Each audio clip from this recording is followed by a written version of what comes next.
अस्सलाम वालेकुम जी। आज मोरहा 5 मार्च 2024 है।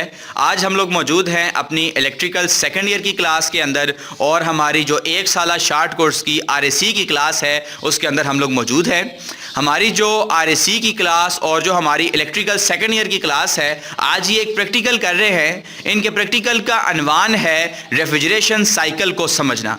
फ्रिज के अंदर जो हमारे पास रेफ्रिजरेशन साइकिल इंस्टॉल होता है जिसमें कंप्रेसर, कंडेंसर, एवोपरेटर और इन सब चीज़ों से गैस मुख्तलिफ हिस्सों से गुजरती है। तो आइए चलते हैं अब हम हमारे सर की तरफ और इनसे पूछते हैं कि किस तरीके से हमारा ये रेफ्रिजरेशन साइकिल काम करता है, गैस कहाँ से कंप्रेस होती है, किधर गर्म होती है और कहाँ पर ठंडी होती हैं। तो जी सर।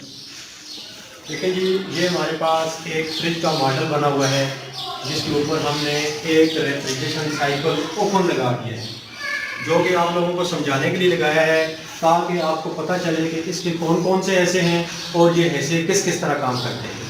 तो सबसे पहले जो हमारे पास ऐसा है वो ये वाला है, इसको हम कहते हैं कंप्रेसर।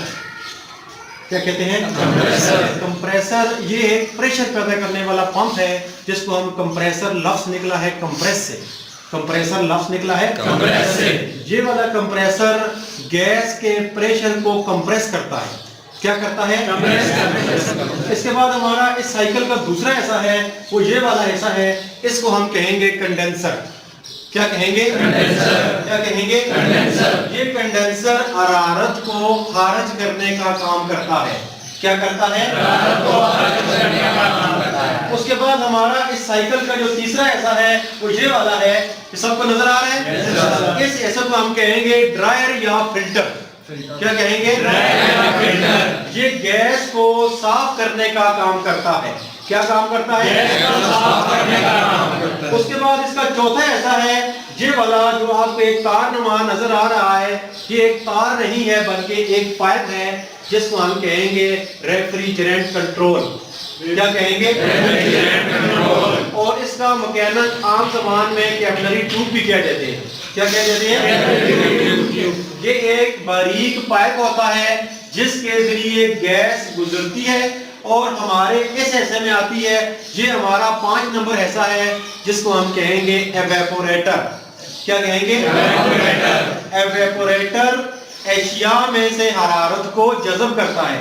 ये वाला ऐसा हमारा कौन सा है? एवेपोरेटर। ये एशिया में से हरारत को जज़ब करता है। काम हमारा साइकिल किस तरह बनता है? ये कंप्रेसर गैस को जब कंप्रेस करता है तो उस वक्त गैस की जो हालत होती है वो गैस से माया में तब्दील होती है। किस में तब्दील होती है? मतलब ये कि पहले इस कंप्रेसर के अंदर जो गैस होती है वो हवा की शक्ल में होती है, बुखारात की शक्ल में होती है। जब उसको हम कंप्रेस करेंगे तो वो अपनी हालत को क्या करेगी? तब्दील करेगी, तो वो माया हालत में आ जाएगी। तो याद रखना है जो गैस इसके अंदर इस्तेमाल होती है, अगर उसका हम प्रेशर ज्यादा कर दें तो वो माया बन जाती है, अगर उसका प्रेशर कम कर दें तो वो बुखारात बन जाती है। ठीक है।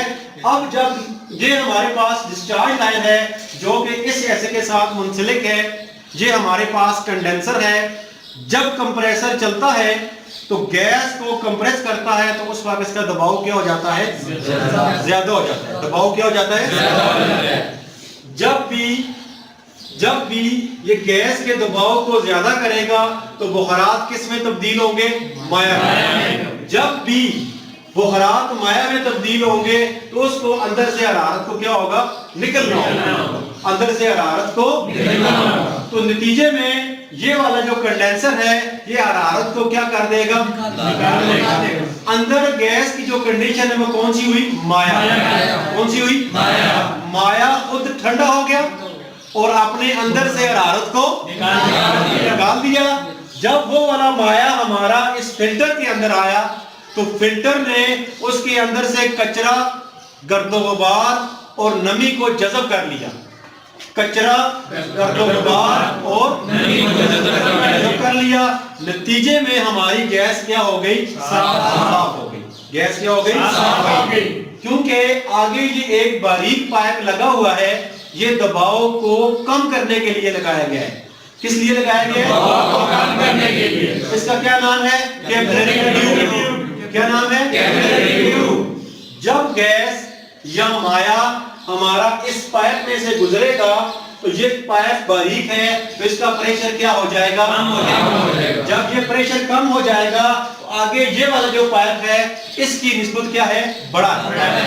जब इसमें से गैस इसके अंदर स्प्रे होगी, जब गैस इसके अंदर स्प्रे होगी तो अपनी हालत को दोबारा क्या करेगी, इसलिए कि यहाँ पर दबाव क्या हो गया है, यहाँ पर दबाव कम हो गया है। तो गैस जो माया हालत में दाखिल हुई है उसने अपनी हालत को दोबारा बुखारात में तब्दील कर दी है। जब भी माया बुखारात में तब्दील होगा तो अपने अंदर हरारत को खींचेगा। तो नतीजे में यहाँ पर एवेपोरेटर के इर्द गिर्द जितनी भी अशिया होंगी उनकी हरारत ये क्या कर लेगा, नतीजे में वो वाली अशिया क्या हो जाएंगी, ठंडी हो जाएंगी। अब वो वाली हरारत हमारी गैस के अंदर आ गई है, उस गैस ने इसको वेपोरेटर में से गुजरते हुए सेक्शन लाइन के जरिए गुजारा और कंप्रेसर ने गैस को सेक्शन लाइन से अपने अंदर खींच लिया। अब वो वाली हरारत कहां पर आ गई, कंप्रेसर के अंदर आ गई।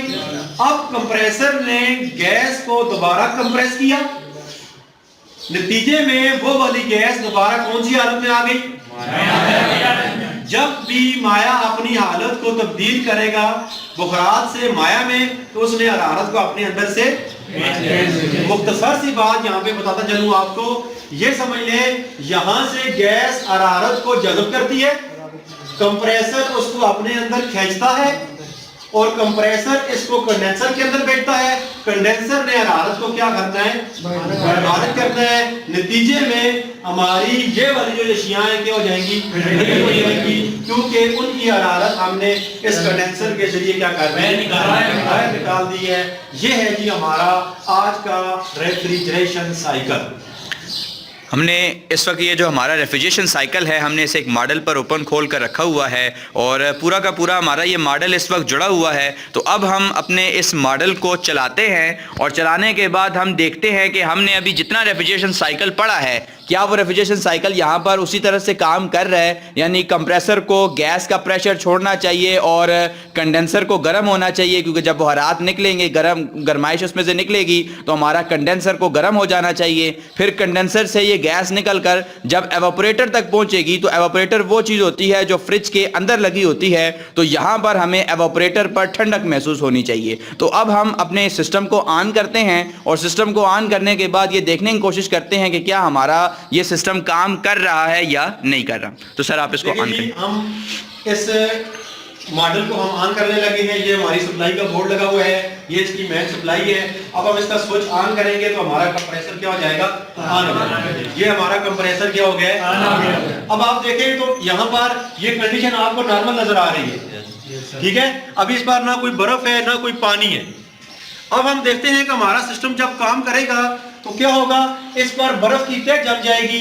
अभी इसका रंग ब्राउन है तो कुछ देर में ये व्हाइट हो जाएगा, तो हमें पता चल जाएगा कि हमारा सिस्टम काम। अब देखें ये कंप्रेसर हमारा ऑन हुआ तो ये हमारी डिस्चार्ज लाइन है जो हमारी कंडेंसर को जा रही है। अब हम देखते हैं तो ये वाला हमारा कंडेंसर क्या हो रहा है, गर्म हो रहा है। अब मैं इस क्वेश्चन से पूछता हूँ कि अगर हाथ लगा के चेक करें कि ये वाला ऐसा हमारा क्या हो रहा है, ठंडा हो रहा है या गर्म हो रहा है, ये आपको बताएगा जी हमारा सिस्टम। चलो कंप्रेसर के तीनों लाइनों का हमें तारफ करा दे। सबसे पहले डिस्चार्ज लाइन कौन सी है, सेक्शन लाइन कौन सी है और चार्जिंग लाइन कौन सी है। शाबाश। वाली चार्जिंग लाइन है, ठीक है। ये वाली डिस्चार्ज लाइन जो कंडेंसर को जा रही है और ये वाली सेक्शन लाइन जो है। अब इस वक्त आप इसकी जो डिस्चार्ज लाइन है जो कि आगे कंडेंसर को जा रही है उसको हाथ लगाकर हमें बताइए क्या हमारी ये लाइन इस वक्त गर्म है या ठंडी है। गर्म हो रही है। और आगे एवापोरेटर को हाथ लगाए, क्या एवापोरेटर पर आपको थोड़ी सी कूलिंग महसूस हो रही है या नहीं हो रही,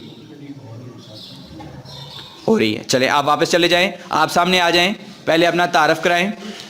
मेरा नाम मोहम्मद इस्माइल है, मैं 82nd ईयर का स्टूडेंट हूँ। चलें अब हमें यह बताएं कि मेरे इस कंप्रेसर के कितने टर्मिनल हैं। इस कंप्रेसर के 3 टर्मिनल है। कौन सी इसमें से डिस्चार्ज लाइन है, कौन सी इसमें से सेक्शन लाइन है।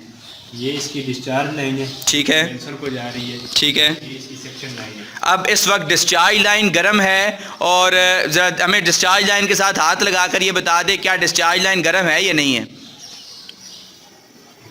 ये गर्म हो रही है, गर्म गर्म हो रही है। और एवोपरेटर के साथ हमें ये हाथ लगाकर बता दें एवोपरेटर की इस वक्त क्या सूरत हाल है, क्या वो गर्म है या ठंडा है?